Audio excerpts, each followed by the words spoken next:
Dear students, Vanakkam Nanda Unga Raja sir. Explain the salient features of the building and other construction workers, regulation of employment and conditions of Services Act 1996. Okay, this will come under part C. Introduction. The Building and Other Construction Workers Act 1996 is mainly for the workers working in the construction field, right? Then you draw a box like this. Finally, you can fill up this box. So next is the subtitle. Short title, extend, commencement and application. Short title, the Buildings and Other Construction Workers Regulation of Employment and Conditions of Services Act 1996. Next, extend. It extends to the whole of India.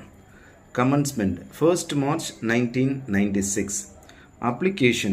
It applies to every establishment which employs or had employed on any day of the preceding 12 months 10 or more building workers in any building or other construction work.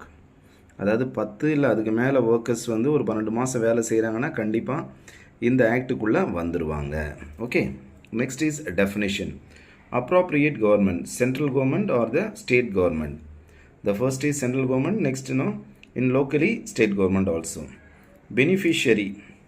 இதனால யாருக்கு பயன்மா? Beneficiary, பயனாளிகள் means building workers registered under section 12. அதாவது construction ஏரியாவில் work பண்ணுறாங்களா அவங்க எல்லாருக்குமே இது வந்து பெனிஃபிட்ஸ் உண்டு. நெக்ஸ்ட் இஸ் வாட்மா? buildings.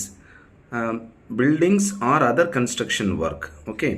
This also may come under part A. Okay, some university 1 mark, some university it may carries 2 marks also.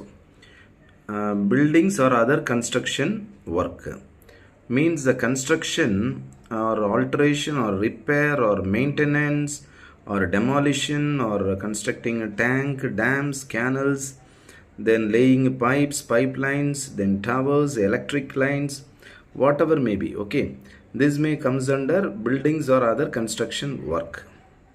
இது வந்து உங்களுக்கு பார்ட் ஏல கூட ஒரு கொஸ்டினாக வரலாம். சரிங்களா? Then building worker definitions maybe no all the definitions. It has a value of coming under part A. Building worker means a person who is employed to do any skilled, semi-skilled, unskilled, manual, supervisory, technical, clerical work for hire or reward. சரிங்களா? அதாவது கன்ஸ்ட்ரக்ஷனில் என்ன வேலை செஞ்சாலும் அவங்க என்ன பண்ணுவாங்க? Building worker அப்படின்ற க்ரைட்டீரியாலாம் வந்துடுவாங்கம்மா. Does not include யார் வரமாட்டாங்க? மேனேஜரியல் ஆர் அட்மினிஸ்ட்ரேஷன் பொசிஷன், அதாவது மேனேஜரியல் டாப் லெவலில் இருக்கிறவங்க இல்லை அட்மினில் இருக்கிறவங்க யாரும் இதுக்குள்ளே வரமாட்டாங்க. பில்டிங் ஒர்க்கர்ஸ் அப்படின்றதில் வரமாட்டாங்க. Then chief inspector.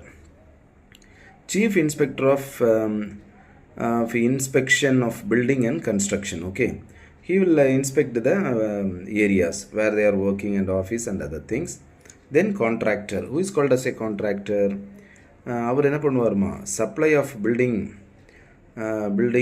workers for any work of the establishment includes subcontractor. இந்த கான்ட்ராக்டர் தான் என்ன பண்ணுவாங்க? பில்டிங் வேலை செய்கிறதுக்கான ஆட்களை நமக்கு தருவாங்க. சப்கான்ட்ராக்டரும் இதுக்குள்ளே வந்துடுறாங்க. சரிங்களா? So director general of inspection இது வந்து ஒரு போஸ்ட்டு தாம்மா. தென் எம்ப்ளாயர்னா யார்? ஒரு வேலை கொடுக்குறாரு பில்டிங்கில், நமக்கு பில்டிங் கட்டுறதுக்கான வேலையை கொடுக்குறாரு பாருங்க. he is called as employer. A building or other construction work carried on by or under the authority of any department. அவர் தான் வந்து எம்ப்ளாயர், வேலை கொடுக்குறவர். எஸ்டாப்ளிஷ்மெண்ட் அப்படின்னா என்னமா? நிறுவனம். Belonging to or under the control of government, anybody, corporate or firm or individual. சரி, தனிநபர் வேலை கொடுத்தாலும் அவங்க வந்து they may come under establishment, ஒரு நிறுவனத்தின் சார்பாக தான் வேலை கொடுப்பாங்க. சரிங்களா? ஓகேங்க. Next topic is fund. Building and other construction workers welfare fund. வேஜஸ்னால் உங்களுக்கு தெரியுமா? ரெமுனரேஷன் இல்லைனா salary, Payment of Wages Act 1936 Section 4. Then Central Advisory Committee. அதில் யார் இருப்பா? Chairperson appointed by central government. அதே போல் மெம்பர் ஆஃப் பார்லிமெண்ட் ஒரு 3 பேர், டைரக்டர் ஜெனரல். டோட்டல் மெம்பர்ஸ் வந்து minimum 9 to maximum 13. Central government nominate experts also like architects, engineers, those who are working in insurance sector, அவங்களையும் வந்து இது பண்ணுவாங்க. they are called as central advisory committee. okay, then state advisory committee, there வந்து பார்த்தீங்கன்னா இப்போ தமிழ்நாடு ஸ்டேட்டில் இருக்கிறவங்க chairperson, MLA, member of legislative assembly 2 பேர், member nominated by some central government ஒரு ஆள், then chief inspector, member ex officio, then members வந்து இதில் வந்து minimum 7 to maximum 11 வரைக்கும் போடலாம். அப்போ ஸ்டேட் கவர்மெண்ட் என்ன பண்ணுவாங்க, ஏதாவது ஒரு எக்ஸ்பர்ட்ஸை வந்து இதில் கமிட்டியில் போடுவாங்க, architects, engineers. Okay, finally this டெஃபினிஷன்ஸில் எக்ஸ்பர்ட் கமிட்டி. ஸோ கவர்மெண்ட் எப்போவுமே என்ன பண்ணுவாங்க, 1 or 2 எக்ஸ்பர்ட் கமிட்டி வந்து ஃபார்ம் பண்ணுவாங்க to get advice on building and other constructions, to make rules. புரியுதுங்க, ரூல்ஸ் போடும்போது அதுக்கான ஒரு எக்ஸ்பர்ட் கமிட்டியை வந்து கவர்மெண்ட் ஃபார்ம் பண்ணுவாங்க. Next is registration of establishment, அதாவது ஒரு நிறுவனத்தை எப்படி பதிவு பண்ணுறது. So appointment of registering officers, gazetted officers of government. Registration of establishments. Every employer shall register within 60 days. சரிங்களா, இப்போ அவர் ஒரு கன்ஸ்ட்ரக்ஷன் கம்பெனி தொடங்கிட்டார் அப்படின்னா ஒரு 60 டேஸ்க்குள்ளே அதை வந்து ரிஜிஸ்டர் பண்ணி ஆகணும். Application with prescribed fees.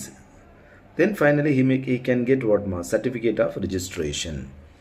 Then registration of building workers as beneficiary. இவங்க அந்த பில்டிங்கில் வேலை செய்கிறவங்கள பயனாளிகளாக வந்து அவங்களையும் நம்ம வந்து ரிஜிஸ்டர் பண்ணணும். அப்படி பண்ணிட்டோம் அப்படின்னா building workers welfare fund that is available for them. So registered workers can get many benefits also. சரிங்களாம்மா, they can avail all the benefits. Workers completed 18 இயர்ஸும் அதே போல் என்னதுமா 60 years till before the completion of 60 years, 60 வயசு நிறைவடைவதுக்கு முன்னாடி அவங்க என்ன பண்ணலாம், தே கேன் ரிஜிஸ்டர். ஸோ இப்போ ஒரு பில்டிங் ஒர்க்கர்ஸ் இருக்கார் அப்படின்னா அவங்களுக்கு என்ன கொடுக்கணும், ஐடி கார்ட்ஸு, அதே போல் அவங்க 60 இயர்ஸ் வந்து முடிஞ்சிருச்சு அப்படின்னா அதுக்கான benefit, cessation as beneficiary. Then employers should possess beneficiary register, அவங்க வந்து ரிஜிஸ்டர் வச்சுருக்கணும் யார் யார் வேலை செய்கிறாங்க அப்படின்னு. அப்போ 60 வயசு முடிஞ்சிருச்சு அப்படின்னு சொன்னால் அவங்களுக்கான பெனிஃபிட்ஸ்லாம் வந்து கொடுக்கணும். சரிங்களா, அப்போ contribution to the fund till 60 years. அதே போல் பில்டிங் ஒர்க்கர்ஸும் அவங்களுக்கு வந்து மந்த்லி இவ்வளோ அப்படின்னு சொல்லி என்ன பண்ணுவாங்கம்மா, நாட் மந்த்லி, இயர்லி ஒன்ஸ் வந்து அவங்களுக்கான அந்த சப்ஸ்கிரிப்ஷன் வந்து பிடிப்பாங்க. அந்த அமௌண்ட்டு வந்து இது பண்ணுவாங்க, கட்டிக்கிட்டே இருப்பாங்க. Finally they will be getting back also.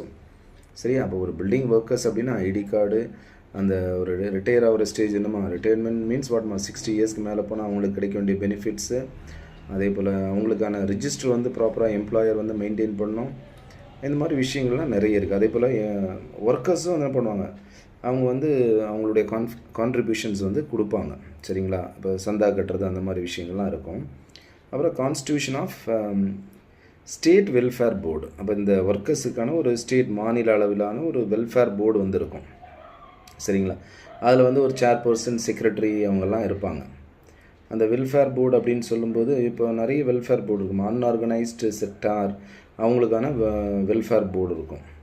இப்போ இந்த ஒர்க்கர்ஸ் எல்லாமே இதில் வருவாங்க, அன்ஆர்கனைஸ்டு அமைப்பு சாரா தொழிலாளர் சங்கம் அப்படின்னு சொல்லுவாங்க. அதில் கூட they can register, they can avail all the benefits also. So இந்த ஸ்டேட் வெல்ஃபேர் போர்டில் வந்து பார்த்திங்க அப்படின்னு சொன்னால் அவங்க சேர்பர்சன், செக்ரட்டரி, அதேமாதிரி ஆர்கனைஸ் மீட்டிங்ஸு, அதே போல் அசிஸ்டன்ஸ் என்னெல்லாம் ஹெல்ப் பண்ணலாம் அப்படின்றத பற்றி யோசிப்பாங்க. அதேமாதிரி ப்ரொவைட் வாட் லோன்ஸு, அதே போல் மெடிக்கல் எக்ஸ்பென்சஸ் கொடுக்குறது, மெட்டர்னிட்டி பெனிஃபிட், அட்வான்ஸ் வந்து கொடுக்குறது. ஸோ இது மாதிரி ஒர்க்கர்ஸ்க்கு தேவையான நிறைய ஸ்கீம்ஸ் பற்றி டிஸ்கஸ் பண்ணி அதை வந்து they will be giving to the workers. சரிங்களா, building and other construction workers welfare fund. இது வந்து எப்படி பண்ணுறாங்கம்மா, சென்ட்ரல் கவர்மெண்ட் லோன்ஸு, கிராண்ட்ஸ் வந்து இதெல்லாம் இருக்கும். அதே போல் வந்து பார்த்திங்கன்னா contribution made by the beneficiaries, இந்த ஒர்க்கர்ஸே வந்து அவங்களுடைய கான்ட்ரிபியூஷன் வந்து கட்டிகிட்ருப்பாங்க. அதே போல் மீட்டிங்ஸு, சேலரிஸு, அப்புறம் எக்ஸ்பென்சஸ்ஸு, புரியுதுங்களாம்மா, நிறைய எக்ஸ்பென்சஸ்லாம் நடக்கும். இந்த ஒர்க்கர்ஸ்க்காக நடத்தப்படுற மீட்டிங்ஸு, அந்த அசோசியேஷன் மீட்டிங்ஸு, அப்புறம் இதுக்கான பட்ஜெட் வந்து ப்ரிப்பேர் பண்ணுறது, ஆனுவல் ரிப்போர்ட், அக்கௌண்ட்ஸ், ஆடிட்டு எல்லாமே எதில் வரும், இந்த அசோசியேஷனுக்காக வந்துடும். சரிங்களா, building and other construction workers welfare ஃபண்டை வந்து அவங்க யூஸ் பண்ணுவாங்க. ஸோ அதே போல் welfare measures and working conditions வந்து என்னென்ன இருக்கணும் அப்படின்னு பார்த்தீங்கன்னா, ஃபிக்ஸிங் வந்து ஒர்க்கிங் ஹவர்ஸ் வித் இன்டர்வல்ஸ். சரிங்களா, அதே போல் 7 டேஸ்னால் 1 டே லீவ் கொடுக்கணும். தென் பேமெண்ட்டு ஆன் டைம் வந்து சேலரி கொடுக்கணும், over time benefits, leave salary இதெல்லாம் வந்து கொடுக்கணும். சரிங்களா? இப்போ கன்ஸ்ட்ரக்ஷன் ஏரியாவில் வந்து டெஃப், அதே போல் டிஃபெக்டிவ் விஷன், பார்வை குறைபாடு இருக்கவங்கள வேலைக்கு வச்சுருக்கக்கூடாது. ஸோ வெல்ஃபேர் அப்படின்னு பார்க்கும்போது drinking water, urinals, latrines, free accommodation within the site, அந்த சைட்லேயே அவங்களுக்கு தங்குற மாதிரி ஏற்பாடு பண்ணி கொடுக்கணும். அதே போல் மோர் தென் 50 ஃபீமேல் எம்ப்ளாயிஸ் இருந்தனா க்ரீச் வந்து ஏற்பாடு, குழந்தைகள் காப்பகம், தென் ஃபஸ்ட் எய்டு. அப்போ கேன்டீன் அப்படின்னு சொன்னால் நாட் லெஸ் தென் 250 ஒர்க்கர்ஸ், 250 பேருக்கு குறையாமல் இருந்தாங்க அப்படின்னு சொன்னால் கேன்டீன் ஃபெசிலிட்டி கொடுக்கணும். சேஃப்டி கமிட்டி போடணும், சேஃப்டி ஆஃபீஸர் இருக்கணும். புரியுதம்மா? அப்போ யாராவது அடிபட்டுருச்சு, injured person should not work within 48 hours. அடிப்பட்டவங்கள 48 மணி நேரம் அவங்கள ஃபுல்லாக ஃப்ரீடம் கொடுக்கணும், ஃப்ரீயாக விட்டுறணும், வேலை செய்ய வைக்கக்கூடாது.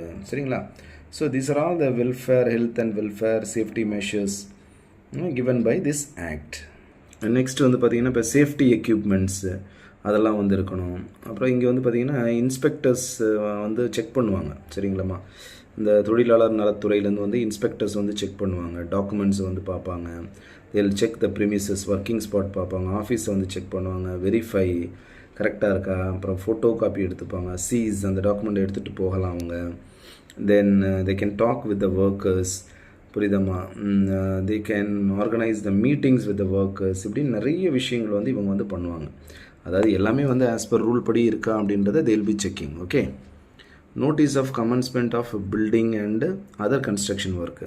இப்போ ஒரு பில்டிங் கட்டுறாங்க அப்படின்னு சொன்னால் அதுக்கு வெளியில் ஒரு பெரிய நேம் போர்டு வச்சு name and address, company address, name and designation of the person in charge of the site, number of employees வந்து ஒர்க் பண்ணுறது, அதே போல் லைசன்ஸு, அப்ரூவல் எல்லாமே என்ன பண்ணணும் அப்படின்னு சொன்னால் அந்த போர்டில் நீங்கள் கூட சப்போஸ் இஃப் யூ செக் அப்படின்னு சொன்னால் நீங்கள் அதெல்லாம் வந்து பார்த்துருப்பீங்க. என்ன பார்த்துருப்பீங்க? ஒரு கன்ஸ்ட்ரக்ஷன் சைட்டில் ஒரு போர்டு இருக்கும், அதில் நிறைய டீட்டெயில்ஸ் இருக்கிறத நீங்கள் வந்து பார்த்துருப்பீங்க. ரைட்டா? Then penalty. So violation of rules வந்து leads to penalty like fine வந்து ₹2000. அது மட்டும் இல்லாமல் வந்து பார்த்தீங்கன்னா imprisonment of 3 months, ₹2000 fine, 3 months சிறைச்சாலை. Then for the violation of rules. சரிங்களா? அப்புறம் இதில் வந்து then finally you have to write a conclusion. Building and other construction workers Act are given for the safety and welfare of the workers working in the construction field and for the smooth functioning of the builders work also. Okay, this is called as conclusion. இப்போ நம்ம the first pageல we left a blank, right? அதில் வந்து you have to write all the subtitles. புரியுதுங்கம்மா? Short title, extent, application, definitions, அதோட சப்டைட்டில்லாம் வந்து அப்படியே எழுதுறீங்க. தென் வாட்மா? Then central advisory board, state advisory board, expert committee. அப்போ நம்ம என்னென்ன சப்டைட்டில் எழுதணும் எல்லாமே கொண்டு வந்து ஃப்ரண்ட்டில் எழுதிடணும். Registration of establishment, registration of building work. புரியுதுங்களாம்மா? நெக்ஸ்ட் வந்து state welfare board, welfare fund, prohibition, welfare measure, safety equipments, notice, penalty, conclusion. So இந்த மாதிரி தான் வந்து நம்ம என்ன பண்ணுவோம், ஒரு பார்ட் சி கொஸ்டினை எழுதணும். So dear students, you should understand while you are studying this part C question, இதில் வந்து you may get part A questions வரலாம் உங்களுக்கு, அதுக்கான ஆன்சர்ஸ் இருக்கும், part B க்கான ஆன்சர்ஸ் இருக்கும். சரிங்களா? So these things you should keep in your mind. So இன்றைக்கி என்ன கொஸ்டின் நம்ம படித்தோம்? Explain the salient features of the building and other construction workers, Regulation of Employment and Conditions of Services Act 1996. இதுதான் நம்ம படிச்சிருக்கோம். Okay, thanks for வாட்சிங். Wings to win.